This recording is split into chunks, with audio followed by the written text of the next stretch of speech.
Is the glass half empty or half full? Well, that's a common way to approach any situation. And for a lot of businesses, that was a rule of thumb for them. Sort of always look at any challenge from the glass half full perspective. Always see opportunities for growth, opportunities for learning and profit in any situation. But ladies and gentlemen, COVID-19 came and it sort of shattered that glass and spilled the water. So today, many businesses are still trying to pick up the pieces. Well, if you're in that category or you're a business owner in general, then the next 30 minutes or thereabouts will be pivotal to turning things around for you, your business, and Nigeria's economy at large. I'm Kayode Okikiolu, and I welcome you to one of the most profitable shows on radio, the Financial Literacy Program, brought to you by the Bankers Committee. Well, I personally call it the Entrepreneur's Masterclass on radio. Over the past 3 weeks, we have brought to you quality financial and business advice from experienced players across board, and it was all free of charge. And just last week, we walked you through practical steps to bouncing back through value chains. And guess what? This week, we're building on that with even more practical steps to grow your business amidst the pandemic. We've got 3 top-of-the-class panelists on the show today, so believe me when I say it's a bumper package. But let me quickly tell you this. You can also be a part of the conversation if you're an entrepreneur, a business owner, or you're still weighing your options. It's okay. We love to hear your views or questions. So here's how you can do that. We're on WhatsApp to start off with. You can send your questions to this number, 0706 449 8228. Don't worry, I'll take that again. If you're on WhatsApp and you need to send in questions, contributions, your views, or whatever, the number to send it to is 0706 449 8228. One more time, 0706 449 8228. Please note, no calls, only text messages, and I will definitely be taking them. But if you're on Instagram as well, the handle you're looking for on Instagram is at Bankers Committee FLPE. That's Bankers Committee with a double M, double T, double E, FLPE. Bankers Committee FLPE. We're open to your DMs. Yes, you can send in DMs and comment on our posts, which of course concerns today's topic. And you can also join in online and get access to our previous episodes and other helpful content. The address is smegrowth.ng. That's www.smegrowth.ng. Or on YouTube. Yes, we have you covered across most of the platforms through the Nigerian Bankers Committee channel. So if you're on YouTube, just head over to the Nigerian Bankers Committee channel and you get access to all our content. That's right. We're here for you. So let's dive in, shall we? Growth strategies for business post or in COVID, depending on how you look at it, all right? Is there really an opportunity to grow? And if there is, how? Is there help available? How do you know that your business is indeed growing? And how can you sustain that growth and build on it? So many questions to look at this afternoon. So let's find out from our experienced panelists. Today on the show, I have Mrs. Tinola Aguedo, the Divisional Head Retail Banking Abuja and North Central GT Co., as well as Mr. Monday Evans, the Director, Enterprise Development and Promotion at Smidden. Smidden, by the way, Small and Medium Enterprises Development Agency of Nigeria. And last but not the least is Mr. Chidi Dere, the Team Lead Agency Banking Parkway Project. He's also an Executive Manager, AMPO, that's the Association of Licensed Mobile Payment Operators.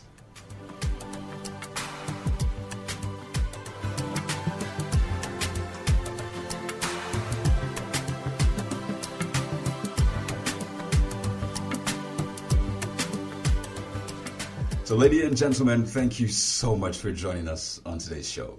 Thank you. I'm sure you're raring to get into this. So let's get started. It's great to have you. Yeah.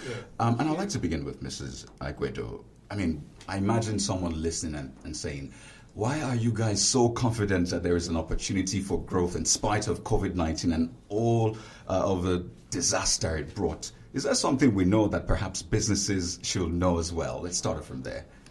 Okay, thank you, Kayode. Thank you, Bankers Committee, for putting up this laudable program for entrepreneurs. This couldn't have been a better time, but coming at a better time as this, as we are gradually adjusting to the new normal. The global business landscape is evolving as technology is redefining key business models. Customers have embraced these technology changes which is also helping them grow astronomically. While customers that have failed to adopt the evolving trend are witnessing massive drops in their income. There are different growth strategies for economic cycle. If adequately applied in line with the current innovation trend in the respective sectors, businesses will actually witness massive growth. Once you're able to, you need to be creative, you need to be innovative. Basically, you need to think outside the norm, keep your records well organized. And record keeping is quite important, especially for entrepreneurs, because, that's what a lot of them require. They need loans.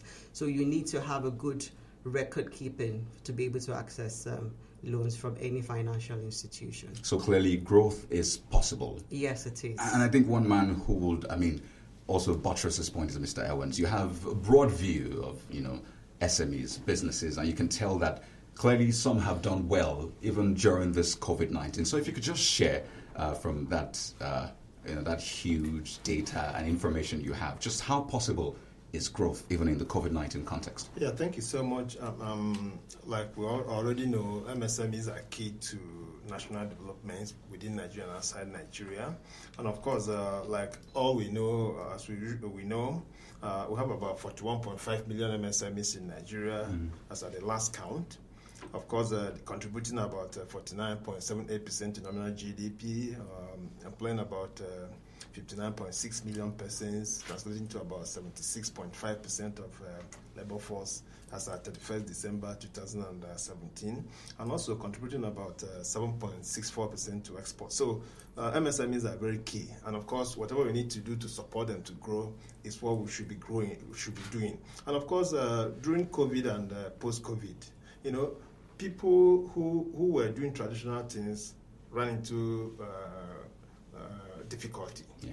So, but those that were in the digital space had a field day, had extended revenue and all that. But for those basic things, some of those MSMEs in the basic things like food, like shelter, like clothes, they were also doing their own thing. Traditionally, like markets were open through the COVID era, so they were also selling their items and so on and so forth.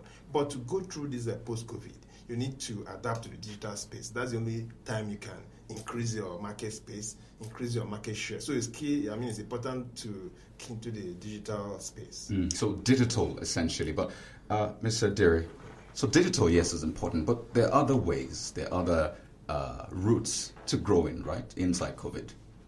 Yeah. So digital is just one channel, right? So you have the traditional channel that people are using.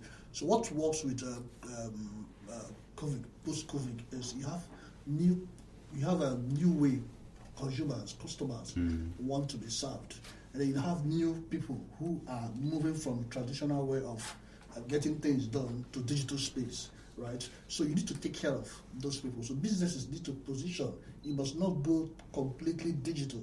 You could have an omnichannel approach to it. You could have half of your business handled digitally, or part of your business handled traditionally, right? But you must reinvent to be relevant and to also be able to assess opportunity. Let me give you an instance. What happened in the banking space, for instance, right? A lot of transactions happened during that COVID. It happened outside the banking with agent network, right? They were able to process almost 12 trillion within the space, right? Created almost 1 million employment within that COVID, within the space as well. You have almost 1 million distribution point to access financial services. So if they've not reinvented, they could have lost, because before you queue up to transact in the bank, in any bank branch, you'll be discouraged. So it's important for SMEs to reinvent and follow the trend. You must not move completely, but believe at least normal basic WhatsApp group to engage your customers, know what they want. They can tell you what they want is. And some of those digital platforms are available. You just mentioned WhatsApp and the rest. But so that's essentially for businesses to sit down and say, okay, which of these potentials or channels am I not using well? But don't forget that there are some things outside of the business or their control. Take, for example, just recently the Vice President, Professor Yemi Osinbajo, referenced tax-related issues as responsible for the high mortality rate we're seeing amongst SMEs, and he talked about unclear procedures being. A lot of people don't even know what amount to pay. The state tells them this, local government tells them this, so that's outside of their control. And Mr. Ewens, I'd like you to take that on, because I mean, being in Smedan, I'm sure you've worked on this. This may be a headache for you, sort of. So, what is it thinking? How can they navigate through that on their way to growth? Yes, thank you so much. In fact, the conference you're talking about was just organized by Abuja Chamber of Commerce and Industry, and partnering with other stakeholders. Of course, we know that tax is a major cost item for any small business. So they need to understand what is tax, how to pay tax, what amount to pay at any point in time. Of course, for the government, for the federal government, they really understood that the tax is a major issue for any small business. So as part of the content of the Finance Act 2020, or what some people call Finance Act 2019, there are a lot of provisions to support small businesses in terms of tax payment and what to pay. For instance, small businesses that have a turnover of less than 25 million are tax-free. They don't pay any tax whatsoever. And then enterprises that have a turnover between 25 million and less than 100 million pay reduced in company tax of 20%. They pay, instead of paying 30%, they pay 20%. So it's also a kind of way of reducing taxes for small businesses. And of course, you remember that the VAT was increased from 5% to 7.5%. Yeah. But for small businesses who are into basic food items, manufacture of sanitary waste and so on, table water, they are VAT-free. They don't pay any VAT. Those people that are into those businesses. And of course, issue of the 50 naira stamp duty. It used to be all transactions from 1,000 and above, but it was increased from 1,000 to 10,000. So all transactions below 10,000 do not pay any stamp duty. And of course, any small business is expected to maintain basic bookkeeping,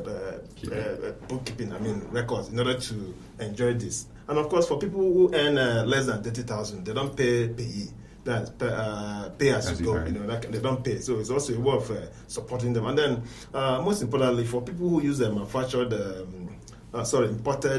tractors, equipment to support in their business, the import duties have been reduced. For instance, for import duties on tractors have been reduced from 35% to 5%, and so on and so forth. So businesses need to know these things so they don't fall victim. But help me handle this angle. And I referenced that earlier, the fact that you have local government officials coming to you today. In fact, sometimes two will come to you in a week, collecting the same tax. Then next week you have state, and then you have to deal with the federal component. So what's the thinking around that? Because it's a major issue. Okay, it's been a concern for us at the agency, Smedan. So that is why about 2 years ago we entered into partnership with Federal Inland Revenue Service, FIRS, and JTB, Joint Tax Board, to really streamline taxes to be paid, amount to be paid, and when to pay it, and then to make sure that taxes payable are very clear to people paying the tax, the small businesses. So we had to go through sensitization programs to sensitize members of the business membership organizations like NASME, NASI, and so on and so forth, who have gone through all the 6 geopolitical zones, telling them that these are the taxes they can pay, this is how to pay it, those who are free, and so on and so forth. So right now, any average small business should know or knows what to pay, so that all this harassment by tax people and so on, has to stop. Because we know that in the local governments and across the streets, you can see people harassing people, pay this, pay that, pay this levy and pay that levy. But with our advocacy, with our intervention, people now know that they're not supposed to pay any type of tax.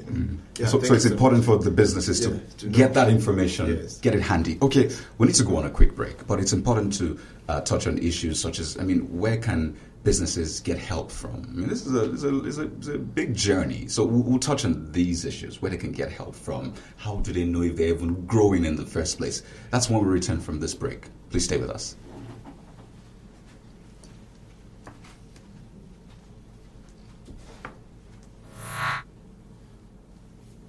Radio Nigeria, uplifting the people and uniting the nation.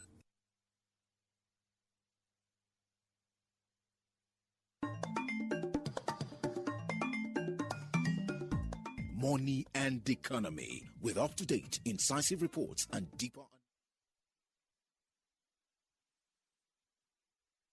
Filled with cultures so beautifully diverse. People so creatively endowed. Land so richly blessed. But all these means nothing in the face of violence. Let's live in peace, for only in peace can development happen. The labor of our heroes past shall never be in vain. Let us serve our fatherland with love, strength, and faith. One people, one nation.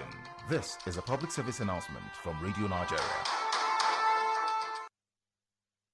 Radio Nigeria, uplifting the people and uniting the nation. Joined us, you're listening to the Financial Literacy Program brought to you by the Bankers Committee. And we're discussing growth strategies for business post or in COVID.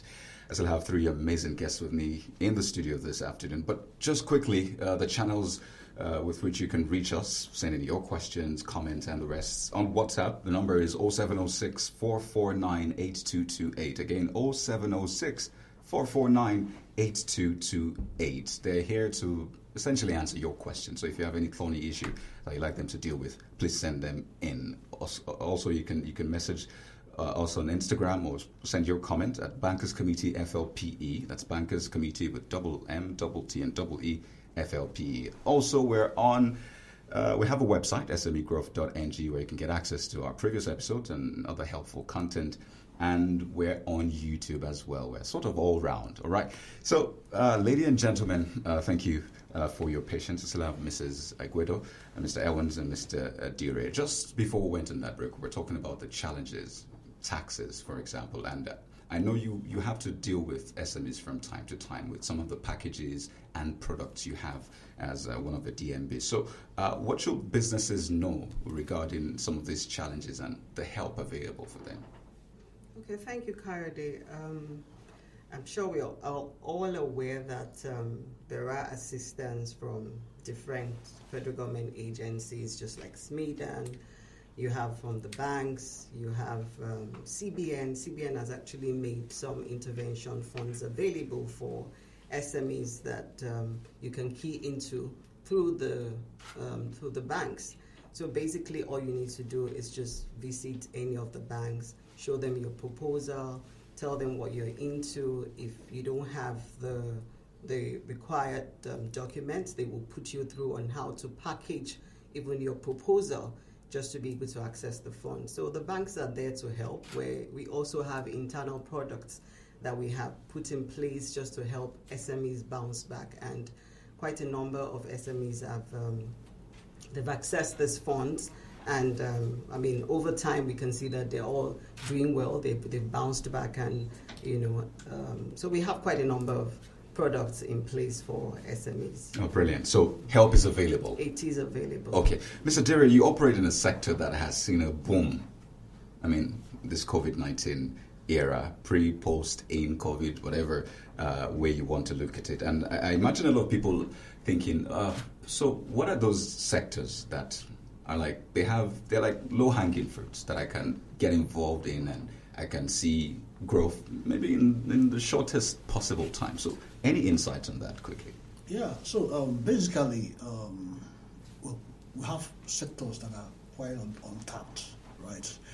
We've not done a lot in terms of innovation to crack new grounds, try to crack new ground, right? So, for instance, we have almost 35 million Nigerians active on social media today. So have we been able to make use of that opportunity, right? Again, Mr. Evans was saying about 46% of Nigerians business owners doing SME. The question is, how many of those numbers are actually organized, are well structured? So you have almost 96% of those business owners still doing micro enterprise, right? So it's very, very imperative they come together and be more organized, right? So that we are looking at migrating those micro enterprise Nigerians to now at least medium scale enterprise. It requires structure, right? So and then basically, even on the side of trying to assess opportunities are enormous. The issue of there are tax holiday for some innovation, right? If you are playing in some sectors that nobody pioneer. Sectors? Exactly, so you can have access to tax holiday for like 3 years, and then if you do very well, you can also apply to renew it. Opportunities are enormous. but we need to get more organized so that we can be able to access credit. You need to get more informed so that you can serve your customers better in every of the touch point. Yeah, so there is a surge on digital space in terms of customer moving from traditional way of being served to digital. But how are you serving them? By the way, it's digital for everyone. Yeah, I'll say yes. And I'll tell you why I'll say yes. Yes. So the difference is this. Some customer end-to-end could be done digital. Some, maybe part could be done digital and traditional. There's nothing stop you from having your customer or your customers in a group so they can reach out to you on WhatsApp, tell you what they feel and what they don't feel, how you can even improve, right? Now, you could have a website. That's the bigger digital things we call digital. But the website is no longer aesthetic and maybe animation and all that. It has to be more actionable. It has to be what will serve your customers. They're not interested in how beautiful your website is. They're interested in, is your website, does it have humanity in it? Your digital approach, does it have humanization? Right. Does it have personalization? Okay, so it's one thing to, want to grow, to apply some of these strategies that you have offered. It's another thing to know whether you're growing or not, and I think it's quite important. You talked about bookkeeping. Yeah. You've also referenced that. So let me begin, Mr. Evans. How can a business tell they're growing? Is it from the revenues that come in, the amount of customers that call in? Essentially, how do you track your growth? Okay, thank you so much. For a typical business, there are various components in that business. The cost issues are there, the revenue issues are there, the clients are there, employees are there, and equipment, office space, vehicles, and so on. And these are also cost items. So first of all, you need to identify whether these things are growing, number one, and then make sure that you record them completely. Keep your books completely. And for the small businesses, things as little as pens and books, yes, everything has to be recorded. It has to be recorded. Okay. Because that's the only way you know whether your revenues are more than your cost. And it's only when your revenues are more than your cost that you can say, I'm making profit. But you can have traction all over the place. But at the end of the day, when the chips are down, you see that you're not making any profit. So it's better you track your activities through, even if it's a simple record, to make sure that you know what is happening. And that's the only way you can grow. And then, of course, when you evaluate your records, you should be able to know, I'm not doing well here, I'm not doing well here. For instance, you might be overstaffed, but you wouldn't know. You might not be taking care of your clients, and so on, you might not know. But when you keep the records, you'll be able to know, so that you can now attack the challenges or where you have issues to make sure that you're on track. Interesting. A lot of people see size of your staff as an index of growth, as it were. Mr. Aguedo, some think finance is the first step to growing. So they think, I want to scale up, let me get loans. Is that really the first step to growing? Not exactly. Because sometimes you actually don't need the financing. We've seen cases where people will come and they would say, oh, I need to start this business, or I'm in this business and I need to expand, and I need maybe like 5 million to expand. And most of the times when you look at what they do, you can look at the kind of services they're into or the kind of products they produce. You find out that maybe they just need to manage their costs, basically. Managing costs, they might have gotten a big space where they're operating from. You really don't need that space. We just talked about being digital. Go online.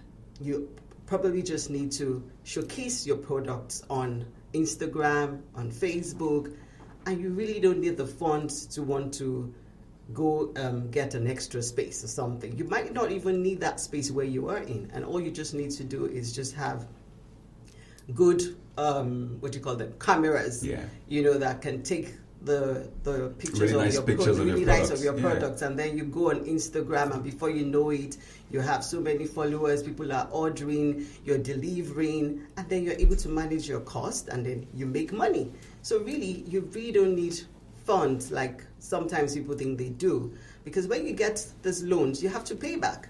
And then when you're unable to pay back, the banks go after you, and then it becomes a problem. So even the products that you have that you're meant to just manage, eventually the banks take them from you, and then they sell it off to be able to get the funds back. So sometimes you really don't need the funds, and all you just need is maybe someone to put you through and help you manage your business, basically. Fantastic point. And that takes me to a question we got from Hillary. Hillary is sending in this one from Enugu. And this is from Mr. Owens. Yeah. And the question is, businesses have been resilient. Kudos to businesses, right? But what are the basic available help on what to do? If you could just, I know we mentioned that earlier, but in just about 30 seconds or so, if we just touch on that a bit. Of course, for any business person, you need to have the passion to run that business. And that passion will make you to, whether the situation is difficult or not, you can also go on. And of course, you also need knowledge and information, that where you can get this, where you can get this support, whatever you need to have that kind of knowledge at your fingertips. Is it finance? Is it skills? Is it market? Because these things are taken together to make sure that your business is resilient. And of course, if your business is having challenges, you need to do a diagnosis. There are diagnosis tools you can employ to analyze the business and find out exactly what is the issue. Is it with the market? Is it with the cost? Is it with the revenue? Is it with your clients? Is it with your internal clients, your staff? So you need to do a serious diagnosis to be able to know where the challenges are so that you can attack it properly and grow your business. But from Smedan, yes, quickly, what help is available? Yes, in Smedan, we have various programs. For instance, for the digital space, we have established the MSME Digital Academy where people can learn, wherever they are, their pace. And of course, not forgetting the federal government National Economic Sustainability Plan to support small businesses through the COVID issue. Of course, under that NESP, we had a survival fund, which attacked to give payroll support to small businesses and also to do guaranteed uptake for their products. And all this information, they're available on your website and your offices across the country. Okay, I know this is an ongoing conversation. We'll never really maybe touch on everything, but quickly as we wind down, Mr. Dere, it's one thing to grow. It's another thing to sustain that growth. So just let's wind down on this. How can you sustain growth? Maybe 10 or 15 seconds. Thank you so much. So first, there are some resources available that you need to access. Before now, most of these resources, you pay heavily for it. For instance, before you could have a web payment gateway on your e-commerce platform, you pay as high as 200,000. Now, there are different options of payment gateway today that you don't pay any integration fee. Right. You have Pay with Bank 3D, you have PayZone, you have PayStack, you have FlutterWave. Go and access this payment platform, and it will enhance your business. Right. Your business is just payment and then products, and then good market, you are good to go. Okay. Well, the conversation continues on Instagram, on our website, smegrowth.ng, on YouTube, as well as other channels. So ensure you head there to drop in your questions, comments, and views. But I'd like to thank you so much, lady and gentlemen. This is Tinola Aguedo, the Divisional Head, Retailer North Central GT Co. Mr. Monday Owens, Director, Enterprise Development and Promotion. Thank you so much. Mr. Chididire, Team Lead Agency Banking, Parkway Projects. It's been an amazing time with you on the show today. And on behalf of the crew, engineers Jonadab, Anyawu, Oyebuchi, Wewe, sound manager Usman Mohammed, and our producer, Ondo Hemba Oyi, would like to say thank you so much for joining us on this episode. We'll be back next week. But remember, always make your time profitable. Goodbye.